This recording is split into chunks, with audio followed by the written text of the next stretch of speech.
This is a good list that I've put together, inspired by a couple of others and my own contribution, and I'd like to share this list with you. First, learning the power of purpose. A person who has purpose in their life, they have something to go for, some meaning. One writer described it, for some people it becomes a magnificent obsession. And for you and I, maybe it doesn't need to be that dramatic as a magnificent obsession. But it has to be something that does something to us, something that pulls us, especially into the future. You know, there are many influences on us. One is the influence of the past. Some people are always pulled back by the past. Some people are always pulled aside by the distractions. But here's what's powerful. If you have a list of high purpose in your life, it pulls you toward the future. And the more powerful the purpose is, the stronger it pulls. And here's the other great advantage if you have purpose for the future. It pulls you through all kinds of challenges and all kinds of difficulties. If you don't have these strong purposes for the future, it's easy to get swallowed by a bad day. It's easy to be almost annihilated by a poor month. And it's easy sometimes to almost disappear beneath the waves of a year that goes backwards if you don't have something to pull you beyond that year. So if you want something to pull you through all kinds of challenges, all kinds of difficulties, and things that come at you, you got to have something on out there, beyond today, beyond next week, beyond next month, beyond this year, that pulls you into the future. And the clearer it is, the stronger it pulls. The more dynamic it is, the more it affects your life, your spirit, your heart, your soul. It also creates imagination. It gets your mind working on how to achieve that purpose. And if your mind will work, and if your heart works, and if your spirit works, and if you have good input, like good ideas, I'm telling you, there isn't anything you can't accomplish. So that's one of the great powers that'll make a variable of you, and that is purpose. Here's the next one, self-confidence. Where does self-confidence come from? And this is the best advice I can give you on that. Not neglecting, first of all, the small daily disciplines. Self-confidence really comes from feeling good about yourself. And one of the best ways to feel good about yourself is at the end of the day to know that you poured it on. You did your best. If you conducted a meeting, you did the best you could. If you made a phone call, it was the best phone call you could possibly make. If you wrote a letter, it wasn't a casual letter, it was your best letter. At the end of those kind of days, when you feel good about yourself, self-confidence starts to rise. You know that if you can have this kind of a good day, you can have another one the next day, and those days become the weeks become the months, and the month becomes a powerful year. Self-confidence comes from the lack of neglect. If you will not neglect to do the small daily disciplines, that's where self-confidence comes from. Part of good health is self-confidence. I know I'm going to be healthy. I take the Herbalife products. I eat the apple a day. I walk around the block. I do the jogging on the beach. At the end of the day, when you've really poured it on and you've done all the stuff, self-confidence grows. That self-confidence affects your health. It affects your future. It affects your psyche. So this is true. One of the great powers is self-confidence. Self-confidence means willingness to do whatever it takes to achieve. Some people say, well, I'll do it for a little while and see what happens. You know, I'll try a couple of things. If that doesn't work, I'm out of here. And all of us know that that kind of person doesn't have much of a future. But if you're willing to do whatever it takes, if I have to learn a couple of things, I will learn those things. If I got to learn 5 or 6 things, I'll learn all 6. If I have to take an extra class, I'll take an extra class. If I've got to read the books, I'll read the books. If I have to consult with people who know more than I know, I will do the necessary consulting. Whatever it takes, I will do. That starts to develop unbelievable self-confidence. Self-confidence also comes from the ability to rise above your circumstances, to rise above what happens, the petty little things, the discouraging things that would sink everyone else's ship except yours, that would cause someone else to quit early in the day, but you keep going. That that kind of willingness to overcome all circumstances, whether it's the little challenges or the big challenges. If you're willing to do that, I promise you, this kind of power will work for you, and in you, the variable, it'll make a difference. The third on the list I had was enthusiasm. And here's what I wrote about enthusiasm. Enthusiasm that's powerful is mostly enthusiasm that is enthusiasm inside, 90%, 10% outside. We all know what the enthusiasm is like when somebody lets us see their enthusiasm, which is like the 90%, and only 10% of it is inside. But the enthusiasm that really affects people is not just being loud, but the enthusiasm that runs deep, the enthusiasm that comes from deep inside, created by self-confidence, created by purpose, created by genuine willingness to help other people.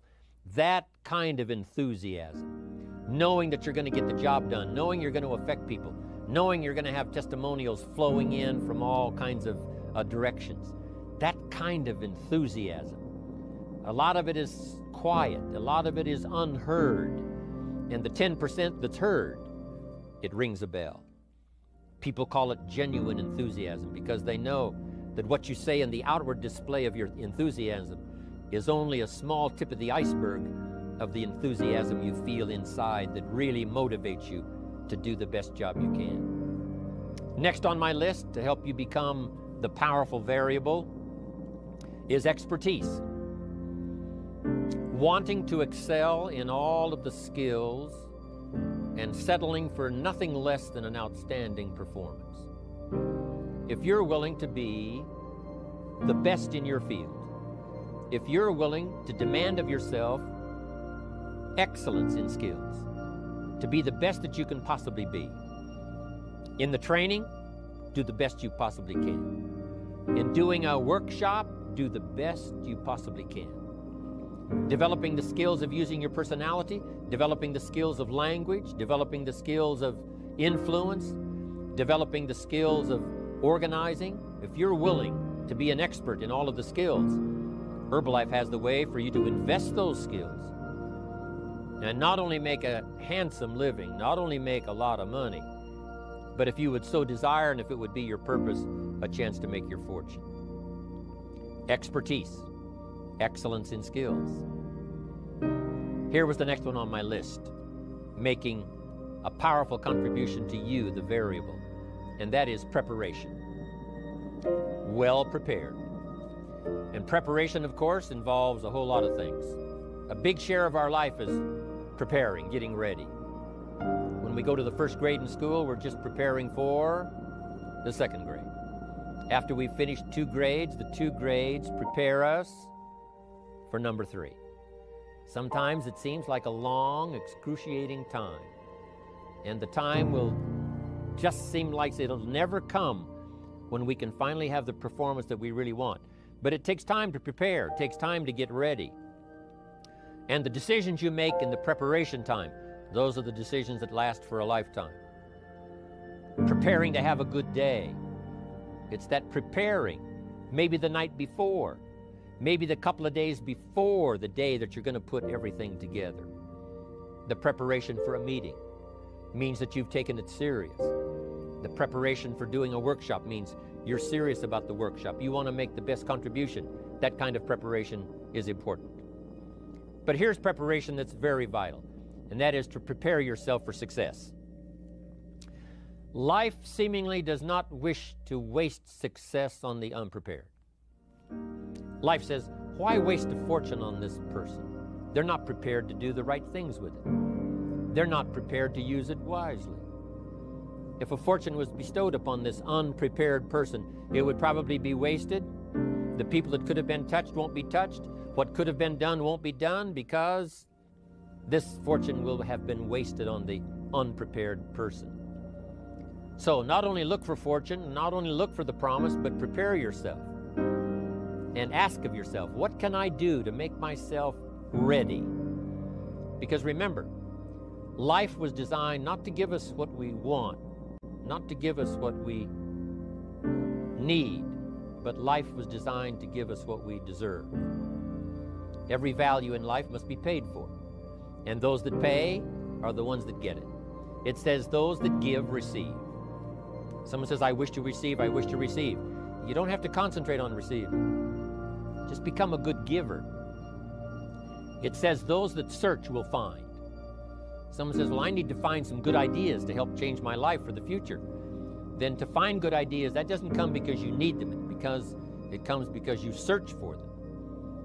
If you want good ideas, you got to go after them. You got to go to the class, you got to go to the workshop, you got to go to the training, go to the book, right? You got to go to the journal, right? Go where good ideas are being taught, go searching, go looking, because good ideas are not going to be wasted on those that are not seeking, searching, well prepared. So, prepare yourself to be ready for fortune when it comes, to be ready for challenge when it comes, to be ready for opportunity when it comes. Opportunity comes along and passes by the person that is not well prepared. I want to prepare myself this year for next year. Yes, I wish to be effective this year, but I'm also thinking of ways, how could I be better? How could my ideas be more powerful? How could they be sharper, more clear? How could I reach some people next year that I perhaps can't reach this year? I haven't reached deep enough into my own soul to affect some people. Some people just pass by and say, hey, what a good speech. But how could I make it stronger than that, deeper than that, more powerful than that? I cannot be as powerful as I could be next year. You know, you can't go to the 10th grade in the 5th grade.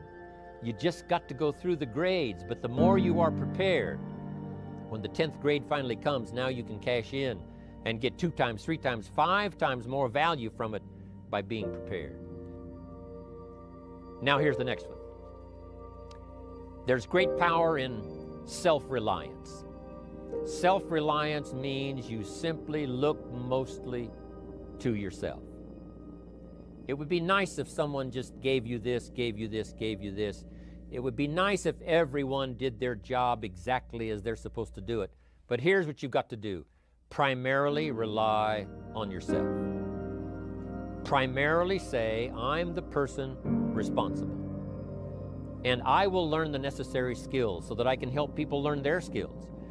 If I need lots of people to do certain things to build my organization, that is what I must have.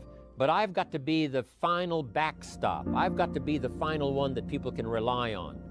So that if this is missed and this is missed, I can catch up, I can fill the gap, I can do the job. We have to do it when we conduct meetings. We have to do it when we conduct training. We have to do it when we're in a class of just a few. What someone might have missed, we're there to fill in. Self-reliance. Primarily, we're learning to count on yourself. So that you can do this, never complain and never explain. Here's the next key power, and that's image. There's many parts to image. The image that others see you as, the image you have with other people. And it's very important how other people see you. If they don't see you as a leader, chances are they won't pay attention. If they don't see you as being in control, chances are they won't have the trust. If they don't see you as knowing where you're going, what you want to accomplish, they probably won't follow. But if people can see you, if you have the image of someone that's in charge, in control of your life, your future, your destiny, in control of the situation, if they see that, that kind of image is powerful. It helps to win the day. It attracts other people. People want to be around people that are in control, that are powerful, but they know how to use their power. Influential, but they know how to use their influence. That kind of image is important. But here's a very important image, and that is your image of yourself. The way you dress, the way you talk, the way you think, your capacity for learning, all of that is an important image that you have of yourself. The image that you have that if it needs to be learned, you could learn it. If there's a book that needs to be mastered, you could master it. If there's a skill that needs to be learned, why couldn't you get busy now and learn that skill? that kind of self-image, that I am continually trying my best to be the best I can. Because one of the most important places you have to look is into the future, yes. You got to look into the past, yes. You've got to look around, yes. But one of the most important places you have to look is in the mirror. You know, how I appear to other people, that's important. But how I appear to myself is the ultimate importance. That kind of image, to where you'll develop the self-confidence, you'll develop the self-reliance. Now here's another one in my rather short list. The next word is character. Becoming a person of high values, a person of principles, a person of honesty, a person that earns respect. That kind of character. It took character when Mark started to put the marketing system together. How can we have a system that will build in the integrity, that people will know that if this happens, then this will happen. And if this goes wrong, here's the way to fix it. Unless you have the principles and the character and the integrity to put together a viable plan for a wide variety of people, then the system is not going to last very long. And I've been around long enough, and I'm sure you have been around long enough to see a lot of systems that got started, but they failed. And the reason is because they were not constructed with integrity. They were not constructed with character. They were not constructed with doing the right thing. They might have been constructed to take advantage. You know, cash it out as quickly as possible and leave. Mark was involved when others took advantage of him all those years ago before Herbalife. When someone took advantage and didn't have the character, didn't have the principles, and didn't have the character to stay, the character to see it through, the character to do the right thing. So this is important, to develop the character within yourself, that people see you as honest, as fair, willing to do the right thing, willing to be helpful, but always willing to walk the center line, not to pass the line. When we come to an opportunity like Herbalife, especially multi-level network marketing, it is so dynamic, it is so powerful, and it is so possible in fortune making that sometimes people want to speed up the process by cutting the corners, by neglecting to do the right things, you know, to cheat a little here, you know, cross the line just a little bit, because then, you know, it'll grow faster and you can cash in quicker. Not necessary here. Doing Herbalife right will build your fortune longer and stronger than trying to cut the corners and not doing it right. If we'll have the integrity that Mark had when he started it, and keep perpetuating that we will do the right thing by the marketing system, the right thing by a distributor who has a customer and they take care of that customer belongs to that distributor. That kind of integrity in the marketing system, the kind of integrity we have among each other, the kind of character we have to rely on each other, because here's what we cannot do. We cannot do this by ourselves. Building and developing your own character. Now here's another one. It's called self-discipline. Self-discipline, all of us have a challenge with that. Because sometimes it's easy, and especially if you're working hard, doing the best you can, it's easy sometimes to let up and let it go. But remember, so many people, especially now that we're as big as we are around the world, are counting on what we do. At home office, they have to be careful. They have to be disciplined. It's easy for the person who ships the product from Herbalife, says, oh, well, I'll wait until tomorrow to ship it. And then they go home and sleep like a baby. But the distributor who's waiting for that product doesn't sleep that night, or doesn't sleep when the product doesn't show on time. But if everybody will have the discipline to say, I will do the best job I can. I will make mistakes, of course, because we're all human, but I'll try to remedy those mistakes and do the best job I can. That kind of self-discipline that understands how important your part is in all of the functions that work. Here's one more, and that is the power of extraordinary performance and demanding of yourself excellent results. This is so important. If you want to live extraordinary, you must do extraordinary. If you want an extraordinary income, you must do extraordinary things. If you want an extraordinary fortune, you must go with the demands of what it takes to have that fortune. Mark has made such a fortune, it's almost beyond comprehension what the numbers really are. But guess what he has the satisfaction of knowing? He earned it all. If he'd have been lax in the performance, Herbalife would not be here these 18 years later. Herbalife would have been a footnote in multi-level history.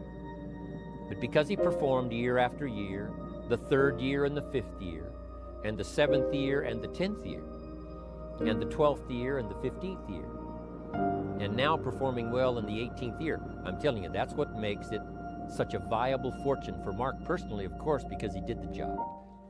If we would ask of ourselves that kind of performance, and you've got to ask it of yourself. You know, I can't ask it of you. I would try to inspire you. I would try my best to share with you what it might taste like, what it's like to finally make your fortune. It happened for me. But here's what you must do. You must demand it of yourself. Society does not demand that you not have a heart attack.